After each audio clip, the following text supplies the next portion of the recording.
Inequalities is a similar topic to what we just spent some time working on, which is equations.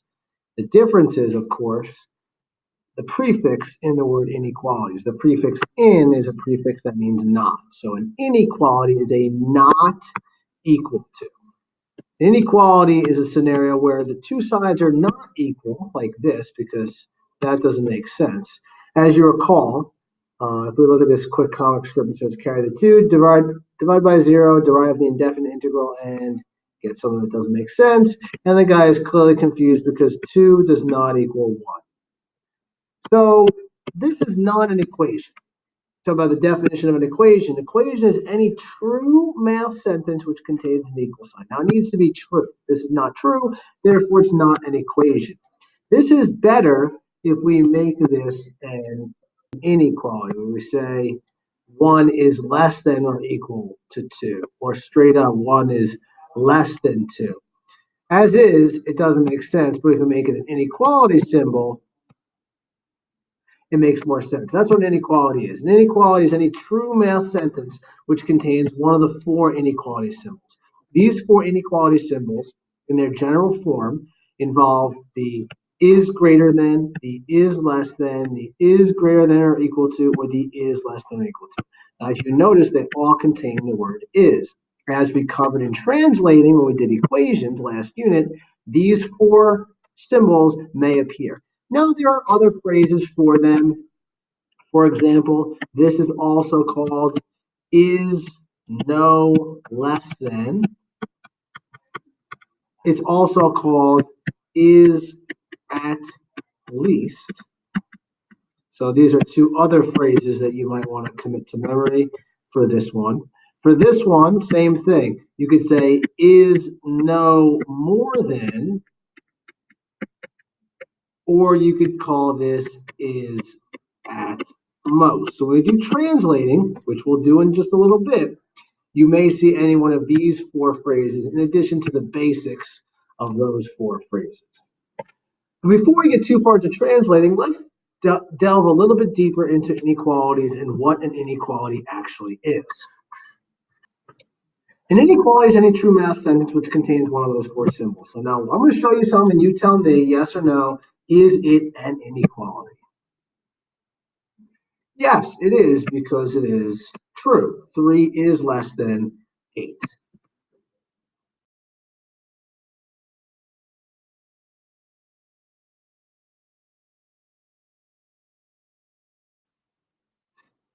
Now you might want to hesitate and think, if you thought about this as dollars, -$5 versus -$10, which would you rather have?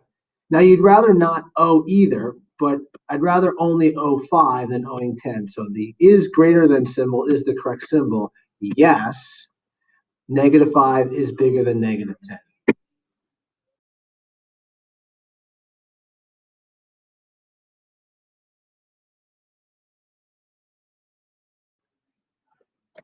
This is another one where we hesitate. The answer is also yes, because while 6 is not equal to, it is greater. This is one of the symbols where one of the 2 boxes has to be checked. And if one of the 2 boxes is checked, then it is in fact true. It would make sense for them both to be checked. Can you be greater than a number and also equal to a number? No, there's no number that's both bigger than 0 and also equal to 0. So one of the 2, not both, one of the 2 has to happen, and it is true.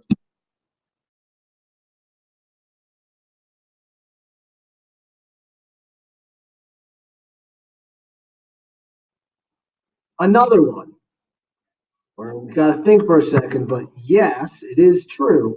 While 4 is not less than 4, that box is not checked.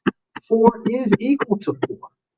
That is true. So one of the 2 things happen. Again, you can't be both. You can't be smaller and equal to. But in this scenario, 4 is equal to 4. Therefore, yes, it is true. Here's one more inequality. Is this true?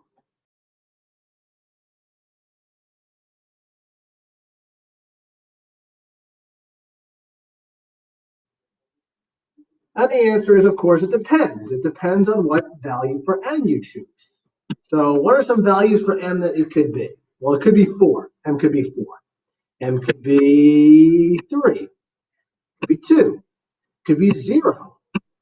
It could be any of the negatives, -5, -8,000.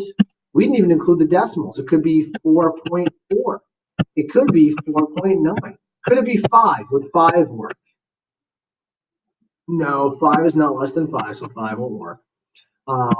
But we could have 4.9999 repeating up until but not including 5. All the decimals in between.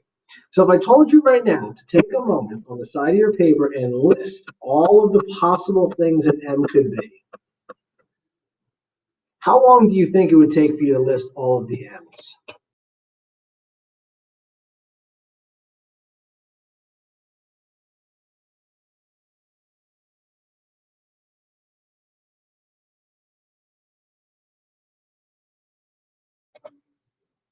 Now the answer is it would take an infinite amount of time because you would never run out. You would never run out of not only just the negatives, you would never run out of decimals. So it's impossible to list them all.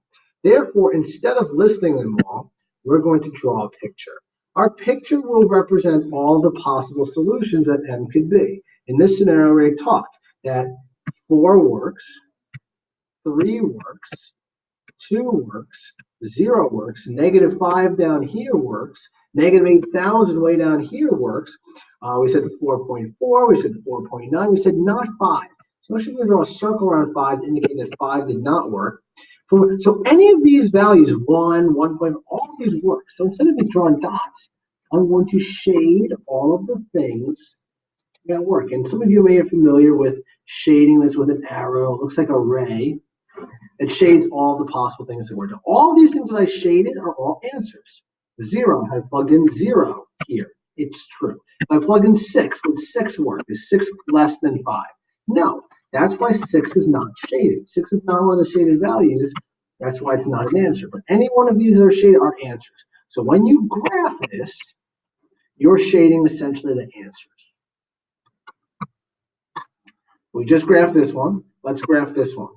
What works for C? Essentially, it's anything bigger than or equal to 2. So the real trick is you put the number, thing that's by itself, in the middle, and we just number our number on it. I like to have 1 on either side. So again, the number in the middle, and then 1 on either side at a minimum. Not too many. So we have 1 in the middle, 1 on either side, but not none. So we put at least 3 numbers. All right. So we're shading what C could be. Would 2 work? I plugged in 2 with that. Would 2 work? Is 2 is greater than or equal to 2? Is that true? Yes, because that line underneath. So since 2 works, we shade it. And now we think. We're looking for what C could be. C is anything bigger than or equal to 2. So since C is what we're graphing, take a look at the inequality symbol. C, the variable, is on the big side of the inequality. As you guys know, an equal sign looks like this because this opening and this opening are the same width. When we look at the inequality symbol, this opening and this opening, this one's way bigger. So since this side is way bigger, that's the big number. Over here, that's the big opening, so C goes to the big numbers. 1 and 3. Which one is the big number? The bigger numbers are always to the right, even in the negatives. The bigger numbers are always to the, so if C's on the big side, we shade to the big side. Here's an inequality symbol. Big side, small side. Therefore, if our variable's on that side, on the big side, we shade that way, big side. If now our variable is on that side, we shade to the left because it's on the small side. Small to the left, big to the right. Once again, let's do the symbol. Let's even do it is less than or equal to. In this case, when X is on the small side, I shade to the smaller numbers. If X is now on the other side, in other words, the big side, we shade to the right. You cannot just say, oh, this is an arrow, so I'm going to shade in that direction. That's not how it works. Find the variable. If the variable is on the big side, you shade to the right where the bigger numbers are. If you look at any number line, the bigger numbers Even the negatives are to the right. So you always want to shade to the right. As we go to the right, we get bigger. We get larger values. 2 is bigger than negative 3. So if it was x is greater than, or let's even do it this way.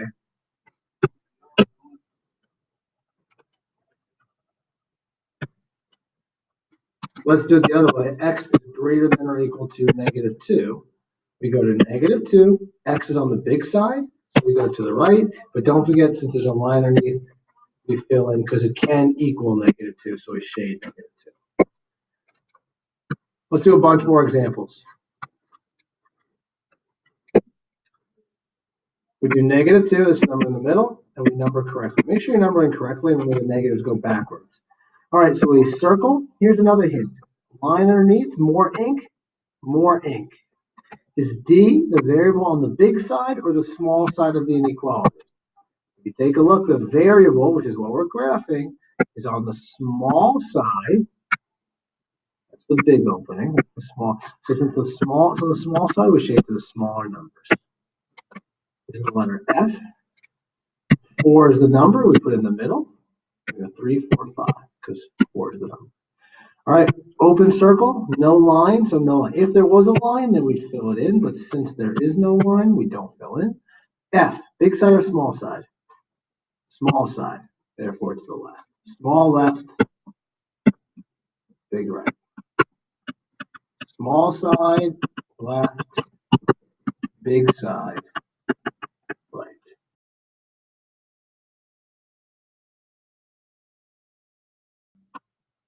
7, that's the number in the middle. So 6, 7, 8. Line underneath, so we fill in 7. P is on the small side, left.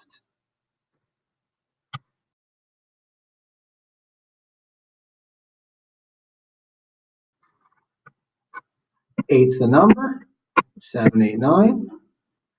No line underneath, so it's open circle. G is on the big side, to the right.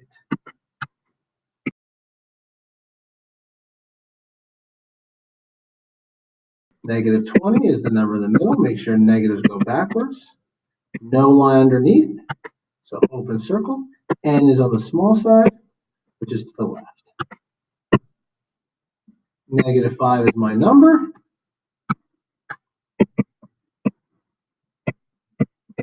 It should go backwards with the negatives. No line underneath, so open. Y is on the big side, so we go to the right. We can always work backwards.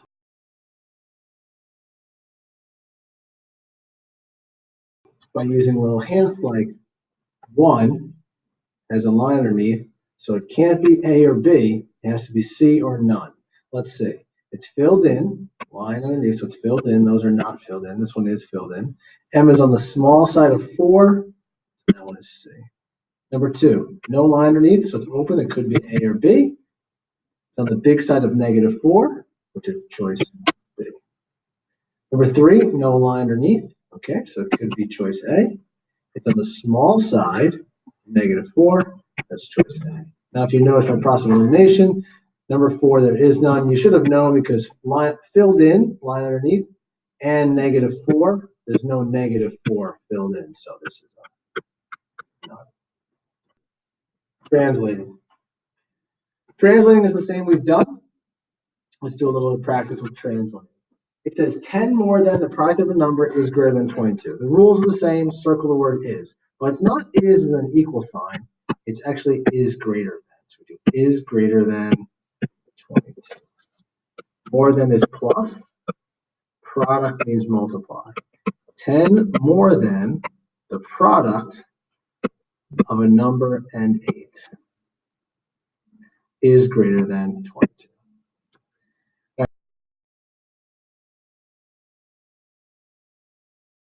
The difference of twice the number and 8, there's my is, but is greater than or equal to. Is greater than or equal to. Some people do is greater than, and then they do like an is greater than symbol, and then they put an equal sign next to it, which I don't quite understand why they would do that. It doesn't really make sense. So it is greater than or equal to 19. The difference between subtraction of twice a number that's not a number squared, it's times 2. So the difference of twice a number and 8 is greater than or equal to 19. Sum. Oh, yeah, the sum is addition. We'll come back to that. The sum of 22 and the number of pi's is, it's not is, it is no more than. Okay. If it's not more than